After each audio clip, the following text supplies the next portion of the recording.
wanted to talk to you. Your film sounds so powerful, and I haven't had a chance to see it yet, so I'm going to be with everybody else, and you get to tell us as much or as little as you want to. But I just really want to hear about the inspiration for it and your journey through it. And then I think most of all, well, not most of all, but part of it is, why is it here at the Bentonville Film Festival specifically? Well, I mean, obviously I applied and it got accepted. The film got accepted. More than me is the film. Yes. And I was excited about the Bentonville because of its mission. Yeah. And I think, my film aligns with that mission. So It does, because it's a story about a woman. It's a story about an Afro-descendant woman within the context of Puerto Rico and the Caribbean, who has to deal with her racial identity. But not only is she dealing with her racial identity, I mean, she also has to deal with herself as a woman in the context of a society that, like any society, has a lot of sexism involved. Yes, sexism and the racism, and so she's in the culture. So she's dealing with both situations, and how can she overcome this to navigate that, and does she want to and get to do what she wants to do? Yeah, and does she want to stay? And because so she travels home. Yes, right? what happens is the film starts out. She's in New York. Her father becomes ill. She has to return to Puerto Rico, and here's where something that she has been trying to run away from, she confronts, which is often we run away from situations, but running away isn't always the best solution. So that's, we have to face them on, and the return forces her to face these realities which she has been running away from. Yes. So what is it that compelled you to tell this story? Did you have some personal experiences, or did you observe something that... Well, it's a combination of both, personal and observing. I mean, things that you observe growing up within the context of where I grew up, which is I grew up in Puerto Rico. You see situations, and I mean, some of them, I mean, I've sometimes experienced, which makes you more aware, having experienced the situations of when it happens to others. So you become more, not the word I wouldn't be sensitive, but you become more aware. And that's what compelled me to think about writing the story. Yeah, and you had to tap into a place of empathy in order to write this story. Yes, You had to really live, kind of go there. Well, yes, I mean, and it's interesting because I watched a documentary recently where the filmmaker talked about one person they were interviewing. It wasn't the filmmaker himself, and they talked about how important it was to have our humanity, not to lose our humanity. Yes. And part of not losing our humanity is being able to see other people, understand what they're going through, and have empathy, and being able to realize the pain or the situation they're going through. Yeah, which is the beauty of filmmaking, right? And being able to bring that story to someone. Do you think that the timing of our time and our culture and just film culture, media culture right now, that this movie is important at this point in time, both for women and diversity, and telling that story and tapping into that empathy? Yes, I mean, I think it not just now, would have been relevant 2 or 5 years ago.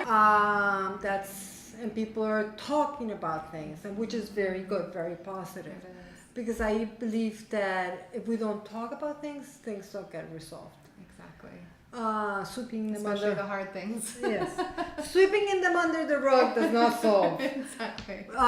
problems. So I think yes, that's what drove me to finish this film and make it. Well, I'm glad that you did, and I again haven't seen it, but I hear that it's beautiful. Thank that it's you. beautifully told and beautifully done, and that acting is superb, and so that's wonderful. Good news to Oh, hear thank all you. around. So, where is Bentonville Film Festival on your circuit of showing the film? Well, it has screened in some places within the Caribbean. It did screen in some other festivals in some cities within the United States, and we're still in our circuit of distribution through festivals. Good. What kind of reception are you getting, and have you been getting, and what kind of questions are you getting when it comes to the film? Well, I get all sorts of different questions. The reception so far has been positive. It's been interesting because it usually generates a lot of dialogue and debate. So especially like, for example, places like Dominican Republic, they generated a lot of debate and people really wanted to talk about it. In Curacao also, Trinidad Tobago as well. And it's interesting because people get talking and they just start getting into it. Some people, then begin to talk about their personal experiences because they identify. So the reception in general, I have to say, has been very positive. People really, actually, I've even gotten some people told me that they've really felt identified, that they really wanted to cry, or that they felt like crying, like they really could identify with the main character. Good. That's exactly what you wanted it to happen, right? Not necessarily cry, but yes, be able to identify with what she's going through. Yes. Well, and I think when people cry, they're emotional, they're attached, and they're invested, and I think that's beautiful. And I wonder if you feel like, so you have hopes for this story. Yes. And so where does this fit in your body of work? Well, this is my first feature film. Congratulations. And well, I hope that we can get some kind of distribution. Yes. I mean, I know it's not going to be Avengers type of distribution, and I'm fine with that.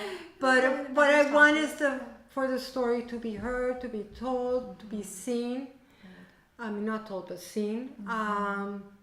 And hopefully it will also be able to generate some debate or have people at least think about the situation or become more conscious of the situation. I'm so glad to see you, and I'm so happy for this film because the diversity you hit on all of the diversity and told a really good story. So thank you. Well, I mean, I don't think I can tell any other type of story.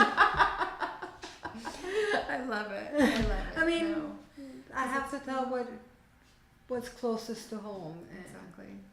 I mean, and I love to tell that type of stories.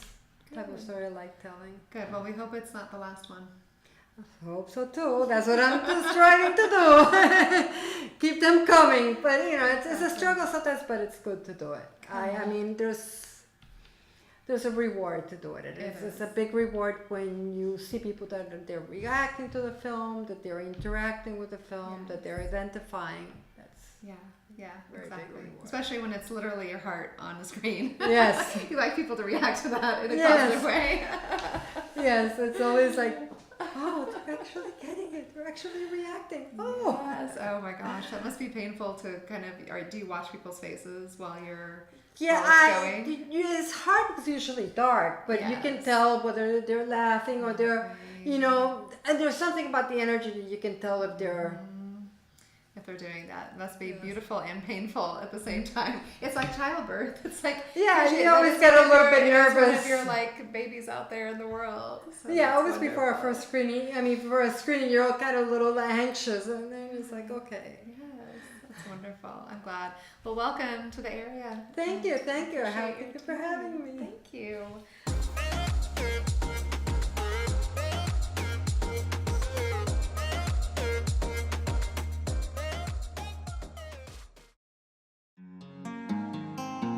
Sometimes I need to unplug.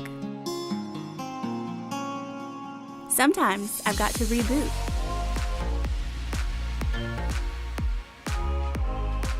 Sometimes I just want to sleep. But I always want to connect with you. Get into Brew Moods, aromatherapy lotions powered by a mindfulness app.